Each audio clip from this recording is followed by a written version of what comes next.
Okay, so I'm here at the Railpark Museum, and take a look at this.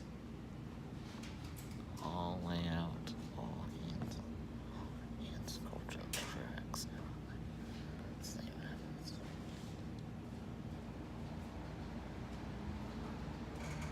Here's something.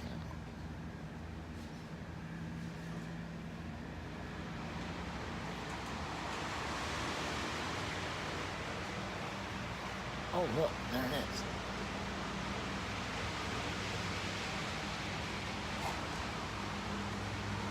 You can see it down the line.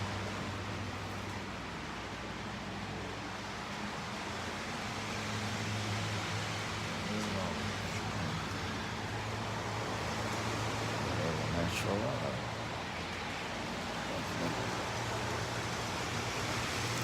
Trains right here. That's the L&N Railroad, which is a really not global national.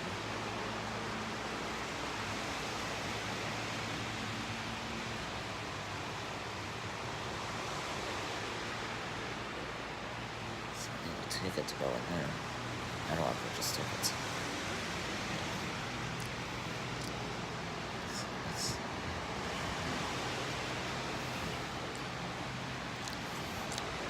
This is the tickets here.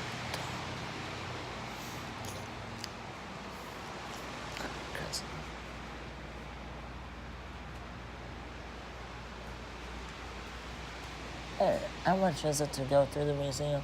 Our prices are right here. Oh, okay. Now that is for both the tour and the museum. If you just want to go through the museum, it's half off. Oh, that's for both, like the tour and the museum. Okay. Just the museum.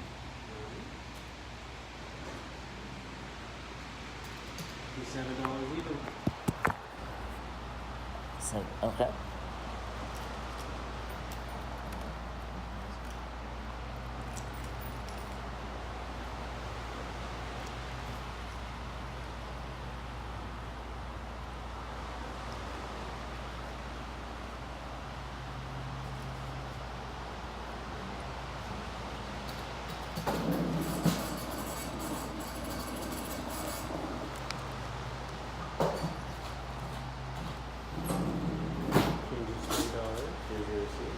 Thank you very much.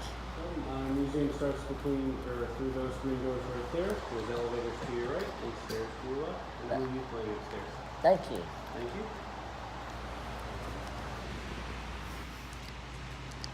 Alright, now we are in. Yeah. Of course, we have a model train. There we go. Follow it in.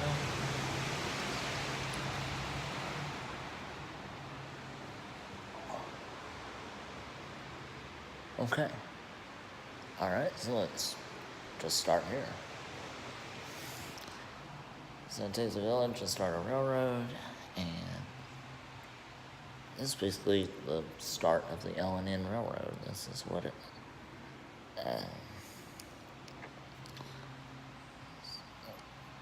the history and the start of the railroad.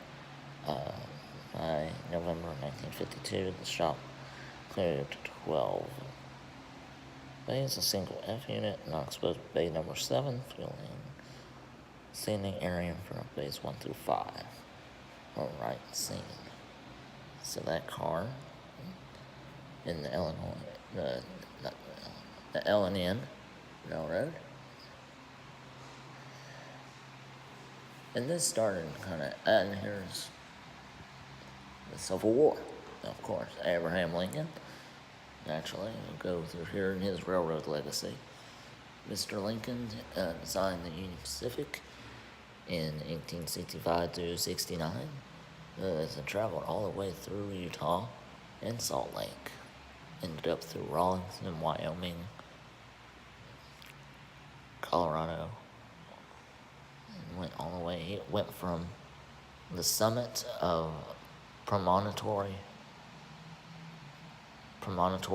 to all the way to Omaha, Nebraska, and went through Cheyenne, Wyoming, Kimball, Sydney, Ogallala, North Platte, Cozad, Grand Island, Columbus, Nebraska, and to Omaha. Of course, this talks about all when November 13th, 1867 was Cheyenne, Wyoming, Kimball, Nebraska, August 29th. And then all the way through, it just goes to 1866. Of course, the first trail was July 10th, 1865. The Mobile, Ohio. This talks about his legacy. You kind of see it. I don't know if you can see the glare of the lights. There we go. See completed. In Summit, Utah. Completed on May 10th of 1869. So Abraham Lincoln already has died by the time it was completed. And so, but his legacy lived on.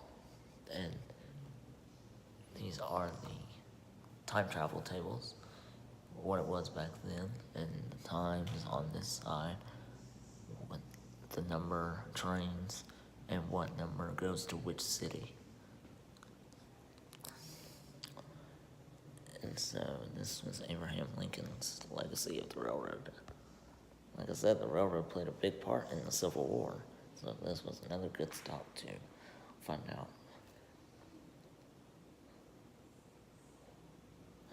Let's see what I do to push this button. Well, you take a Panamera, say, you start on the Panamera and you get up 5 o'clock. You get on there. And first thing you do with the service cook would make coffee. You second cook, you get all the biscuits in there and make biscuits from scratch. And get all your bread where you at there, make your toast, and you kind of toast up a few, maybe a loaf of bread, and get ready to leave, is what they were trying to train there. Say take the Panamera, it left Cincinnati in the morning around 8:15. And you'd serve breakfast out of Cincinnati into Lowell. And leaving Lowell, you start lunch. And you'd feed lunch way past Bowling Green. Got in Bowling Green around 2:30. And leaving Bowling Green, you'd serve another lunch, another lunch, leaving Bowling Green. Because they brought a Pullman out of Memphis to hook on to Panamera and go inside. And they would hook that on, you'd have to feed the people on that Pullman. And by the time you got to Nashville, lunch was over. And leaving Nashville, you would start dinner. And you'd feed dinner just about, if it wasn't too bad, about to Decatur all done. And then leaving Decatur, you pretty much get through around 8 something. Okay, so that was like one of the cooks who worked on the L&N. And went there, and so this is the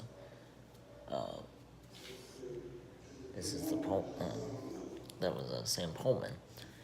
And here's first L&N train was first L&N train. Twice daily regular passenger between Louisville and Nashville, the L&N. First trains consist of a 440 American steam engine, 10 mail baggage car, and 2 coaches. First coaches were wood, about 50 feet long, seated 60 passengers. A 187-mile trip was made in 9 hours. 36 hours by stagecoach. Wow. In the 19th century, the modern Pacific 462 locomotives pulled larger passenger trains at more than twice the speed. First train service.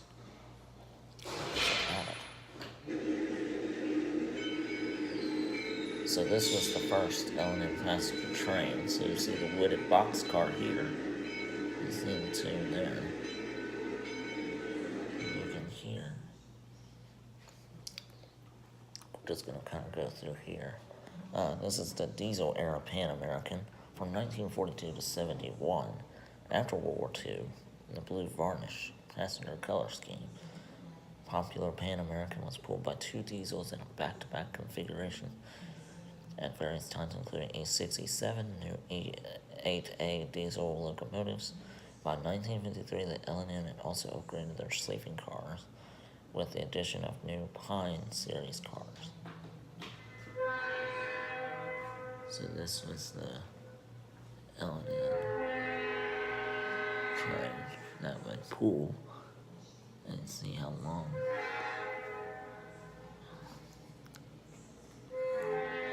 The Louisville Nashville, that would be the L&N train.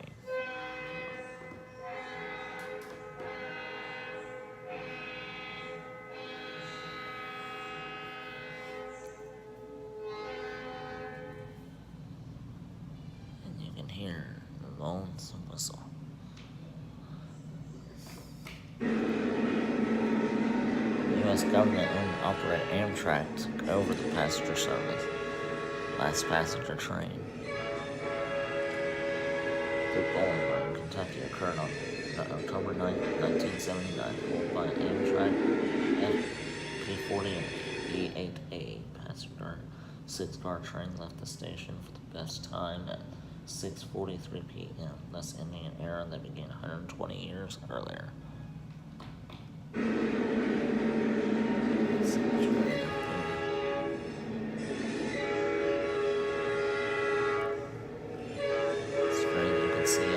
Top right there, some of the window seats outside. You can look outside above where the train is, so you can see over the mountains. So here's where we have the affection of the railroads and Abraham Lincoln's vision, determining what America would become and what kind of nation it would serve.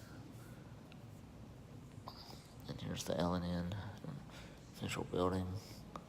This was the office and what Louisville's Union Station up at the top and tower, gateway to the south. It was the gateway to the south. And Christmas would not be the same without decoration of the Great Waiting Room at Louisville Station. Choral group by singing local choir groups, and Christmas carols played over the PA system. So Christmas in Louisville at the station was very popular here. Of course, Christmas is very serious around here. And I guess this was the historical part. This is just the waiting area for the tour. So now we need to go to the left. Stairs. More exhibits upstairs, so let's go upstairs.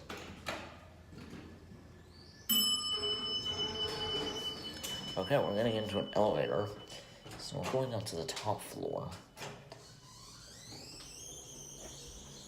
Because there's more exhibits upstairs, so let's see what's what.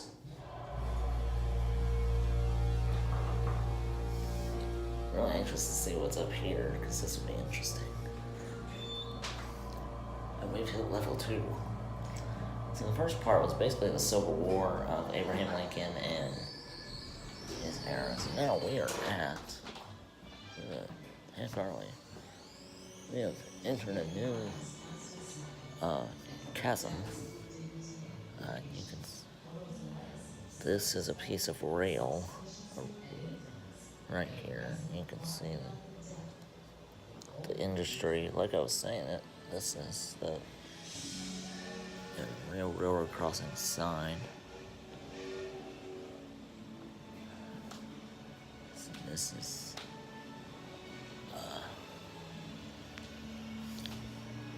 famous name trains captured. Imagination of Nation entering modern age companies. Orange Blossom Special, the Broadway Limited, City of New Orleans, Super Chief, The L&N took advantage of its southern destinations, named like the Southwind, Azuline, and the Floridian, considered by some Pan American, one of the most famous named trains traveling daily north to south and between Cincinnati to New Orleans. 1946, L&N introduced a post-war streamliner. A national contest was launched to name that train, and nearly 300,000 titles were received. The winner was Miss Marcel Crenshaw of Nashville, who won $1,000 for her entry. The winning name of the Silver Blue train, the Hummingbird. So the Hummingbird was the winner of the new train, and this was it right here. This is the Hummingbird.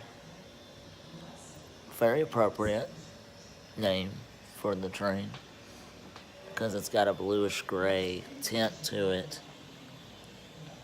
Behind me, it's got bluish gray tint. It's very almost kind of like what a hummingbird is. So here's what the passenger trains be like. I guess this would be a bulletin, and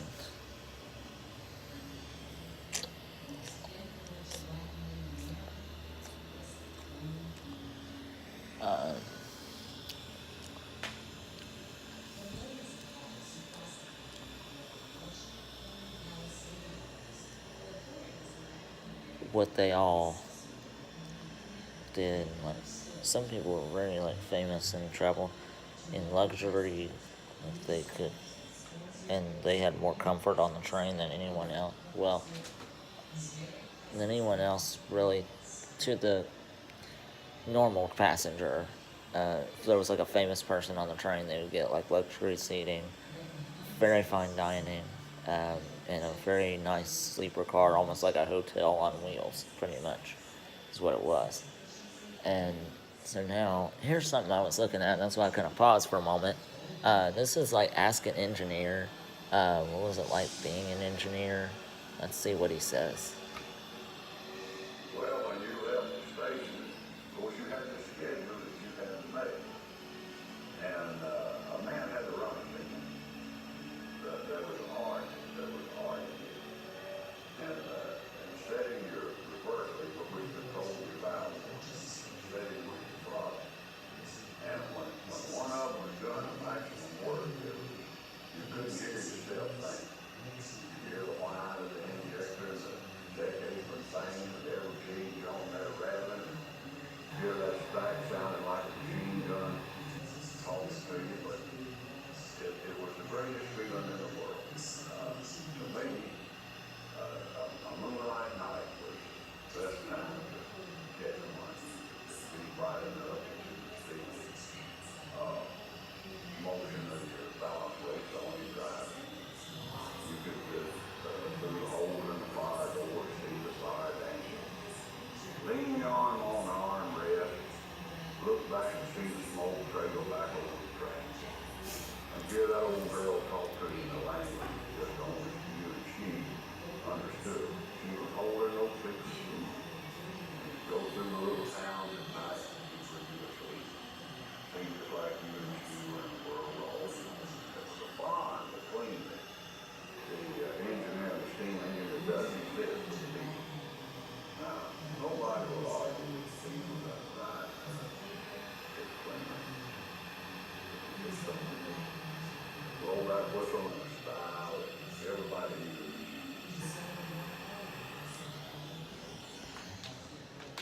So that was kind of cool. It was just an engineer talking about what it's like to be an engineer, what his job was, and how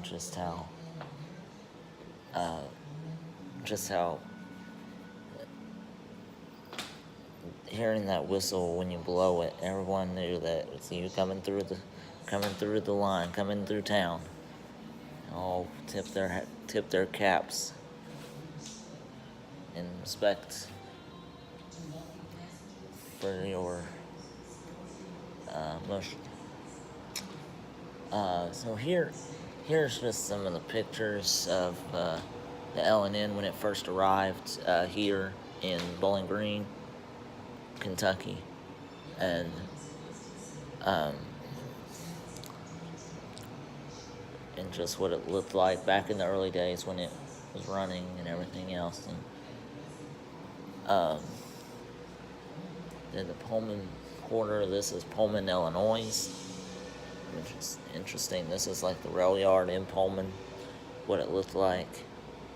Of course, you got the churches, you have the hotels, and you have the sleeper cars, and you have everything else. And Pullman Porter, this was Pullman Porter after the Civil War as a result of Abraham Lincoln's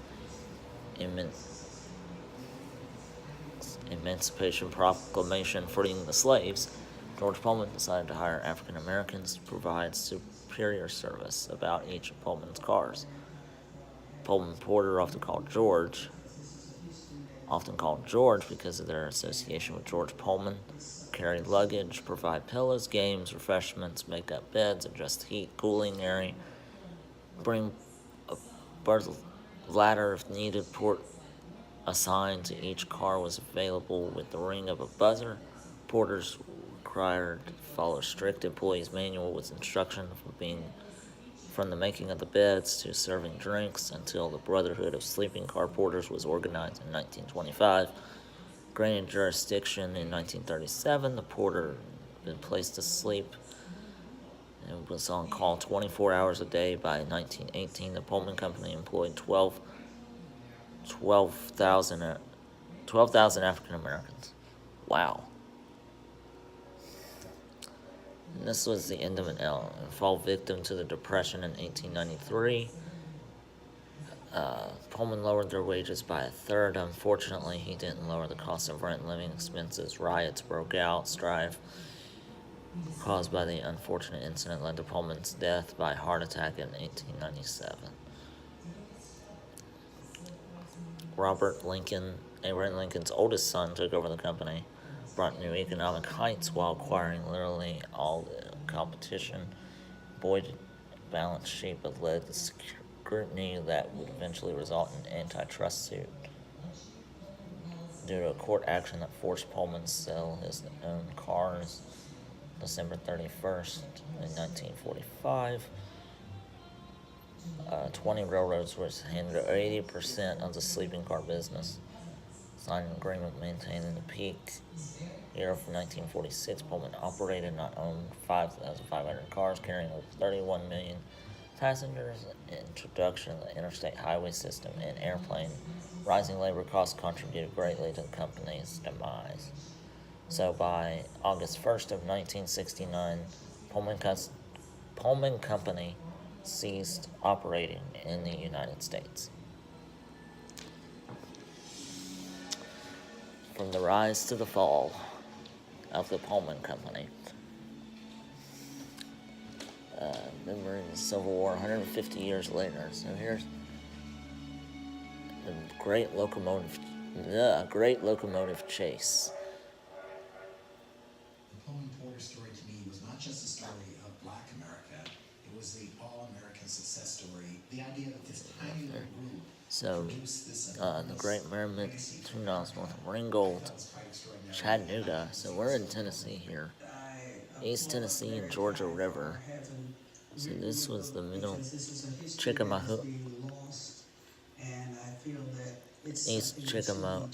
Chickamauga Riff Creek. However you pronounce that, this was the Western and Atlantic Railroad, Ironsville Cass Station, Cooper Iron, the Rome Railroad. 6 a.m. Raiders seized the General. At 6 a.m. they ceased the General. 4 a.m. the General departs to Atlanta. This was Andrew M. Fuller. This was from Corinth, Mississippi. That's Corinth, Mississippi. Yeah, that's Corinth, Mississippi, because Memphis is here, Somerville right here, Corinth, Mississippi. Went from Corinth to Chattanooga through Knoxville, Richmond. And why did it say Atlanta? Meets up with the Raiders. Story of the chase.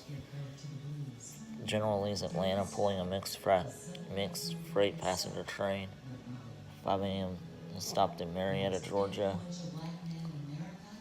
A short time later, train stopped at Big Shanty, or Kennesaw, Georgia. Conductor William Fuller, Big Shanty, 20 minutes for breakfast. Fuller passengers and other trainmen quickly depart the train and walk across the tracks to Lacey's hotel for breakfast. A few minutes later, Andrews gets the signals to his raiders and they board the train. Radar engineer William Knight jumps into the cab and starts the train north.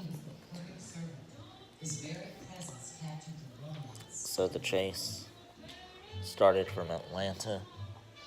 So it started from Atlanta? Starts from Atlanta and heads north to Chattanooga. So it heads north to Chattanooga. And that's where the chase started.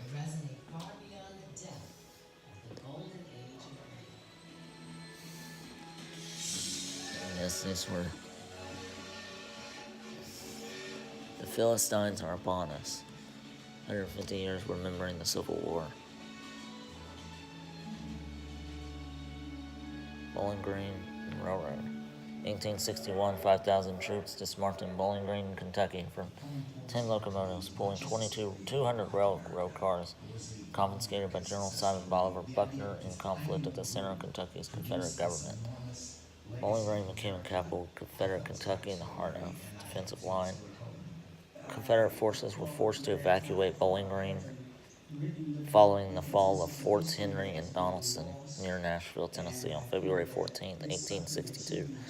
See, interactive script for a first-person account in the burning of the depot by Confederate forces. What?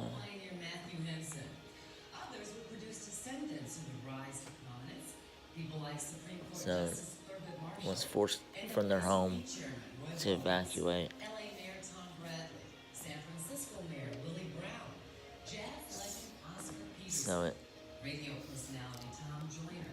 So they burned down the depot by Confederate forces.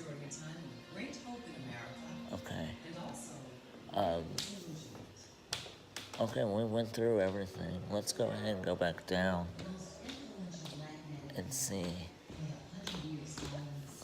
everything else down here. And of course, the last thing we'll see is the train outside the L&N, Global National Railroad. We'll go through here. Alright, we're back down the hill. Back down the stairway anyway. Let's go back out through here. The museum.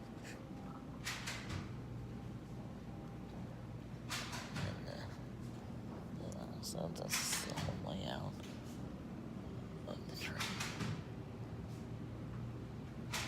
So cool.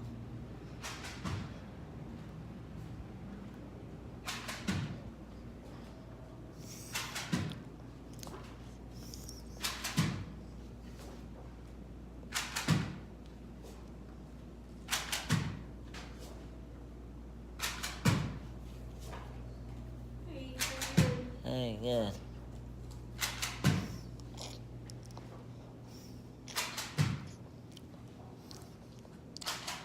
Oh, they got some Black Nail stuff.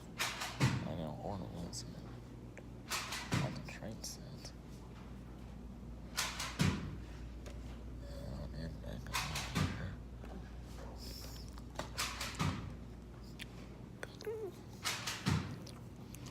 Left off a little stuff.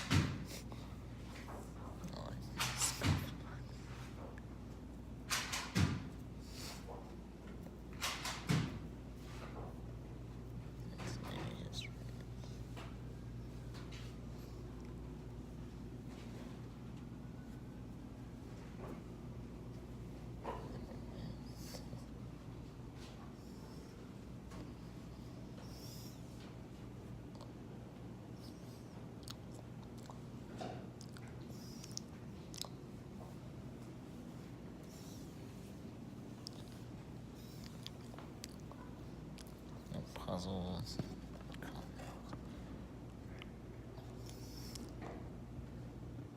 This kind of memorabilia. It's cool.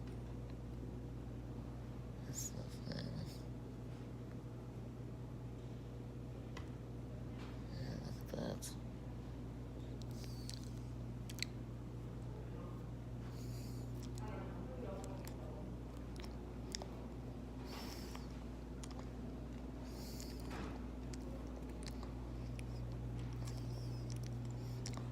Classic locomotive.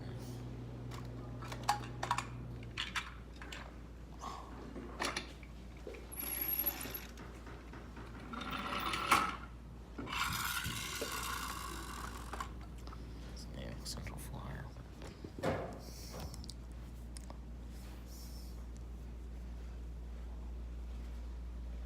This is the... What's in here? What's this? That is the Grand Lobby. That used to be the lobby when we were a train station. Oh, wow. Cool. Let's go in. Okay, so this was the Grand Lobby when it was a train station. It used to be a train station. Of course, you can see above here, you got the murals of the track layout and the L&N. This is massive.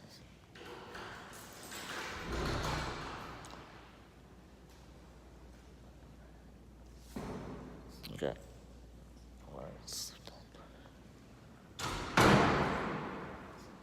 the stuff?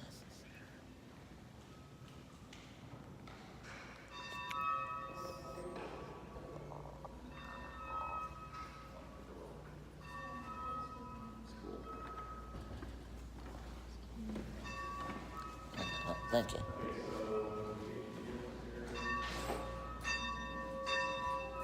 You can hear.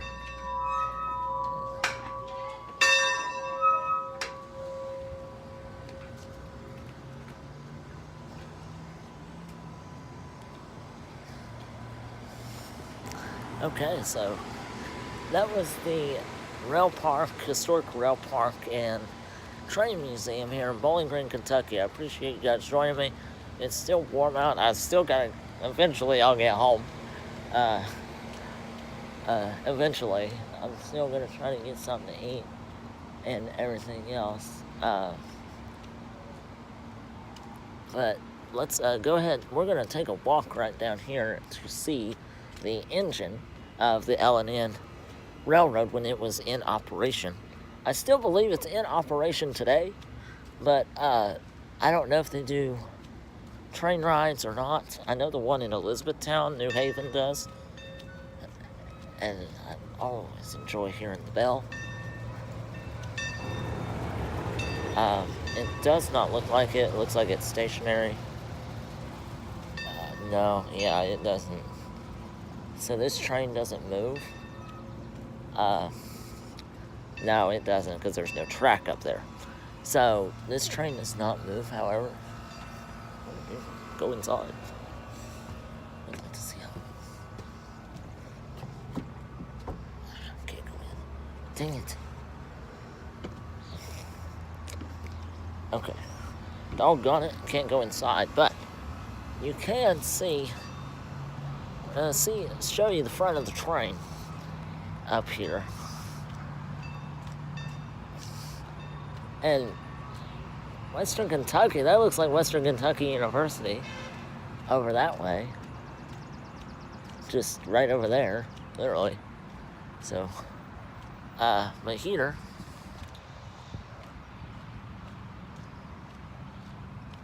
that used to be an old depot. I can stand on this. Oops. Behind me, L&N, Louisville, Nashville. This train went from Louisville to Nashville, made stops in Bowling Green, like I showed you in the video here recently, in the history of the L&N Railroad. This is a very big, massive locomotive. runs on six wheels, or I'm sorry, 8 wheels, 4 on each side. And you can see here, you can see the rail here. Let's see, let me step out here. You can see some of the spikes and how it's driven into the wood, into the rail part here. There's the rail here. You got the spikes, and also you got the flat piece here. What you do is you lay the flat piece first. You lay the wood on the rocks and get gravel. First you get gravel, then lay the wood, then you lay this plate on with the rail, and then what you do with the rail, you drilled spikes into the railing to connect the rail in with the wood right here. And this right here is a coupling device. Couple up, you can push in. It couples either you want to push the train, make it go backwards, make it pull cars from this direction. You want it to pull cars to go that direction. Then you'd hook it up to the front of the train, clamp on. It's like holding hands. It's like holding hands like this. And that way it has resistance. So you can pull hands like that to make it go that way. And hopefully I don't die. Now anyway, so this is the L&N Railroad, historic Railpark to Louisville, Nashville. Like I said, this train ran in